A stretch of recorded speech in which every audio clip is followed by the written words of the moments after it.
Hi, this is Teresa, your personal finance enthusiast with beingbrokeisn'tcute.com. I want to welcome you back to the channel. Thank you so much for viewing. This is episode 5, and we're doing a review of our wealth management plan process. So the wealth management plan took about 4 different videos. The first video, we were just getting started.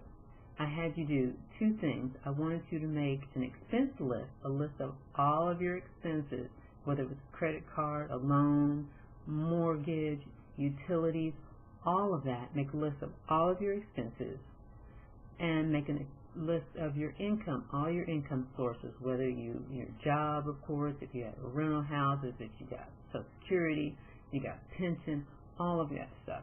You're going to make a list of both of those. And on the expense list, you were looking for who you owe, how much you owe them, and what is it costing you. And when I say what is it costing you, I'm talking about the interest rate.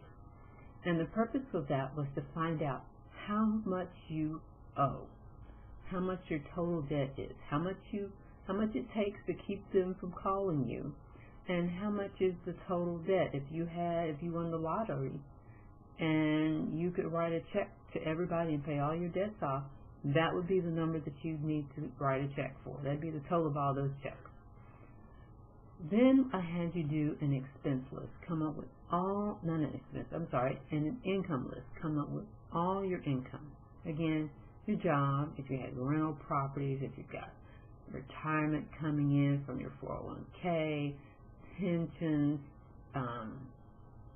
got a small business or side hustle, all your income. And then you were going to take your income and subtract your expenses. And the difference between the two was your red dot.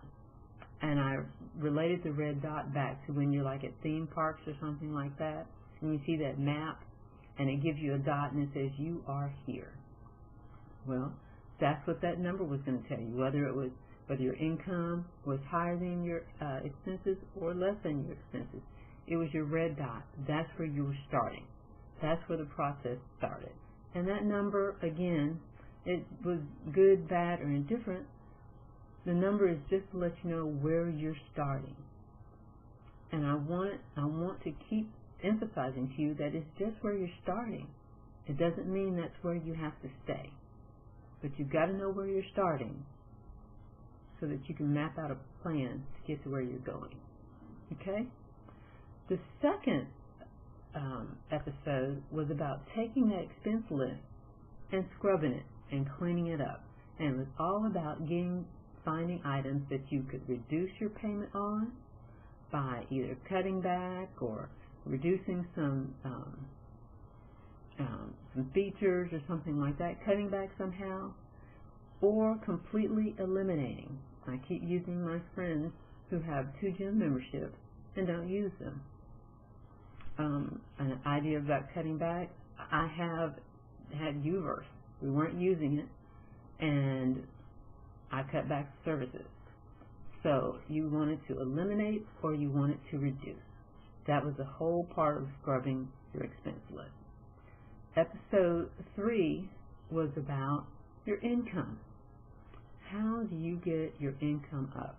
Even if your income is more than your expenses and you've scrubbed your expenses, how do you get more income? How do you get more to that bottom line? Because the bottom line, what's below that bottom line, is the money that you get to play with. The money that, and when I say play, I don't mean just go, hey, make it rain somewhere. I mean, that's your money to invest in yourself and in your life and in the life of your family and in your children. That could be in the form of actual investments like a 401k or investing in property, or it could be investing in a vacation or investing in making repairs on your house, something like that. That's the money that you have other than the things that you have to pay for. So we wanted to get as much money as we could down to that bottom line. And part of that is increasing the amount of money that you actually make. So you might have to go in, I suggest maybe it's time to go and ask for that raise. Maybe it's time to find a new job. Let's see, maybe it's time to find a part-time job with the understanding that the part-time job is temporary. You have a set idea as to what you're going to do with that money. You're not just working part-time to be working part-time. You're working part-time to take that money and apply it somewhere. So either reduce debt, increase your savings, whatever it is, provide for investments, invest in, putting money aside so you can start your own business, something like that. Have a purpose for the part-time. And it's going to be temporary. Or again, maybe it's time for you to start that side hustle. It's time for you to figure out what kind of skills that you have that you can use to your benefit to bring in more cash. Finally, the fourth one, we put all of our information together. We put the expense list, the income list. We took all of that information and we mapped out your wealth management plan.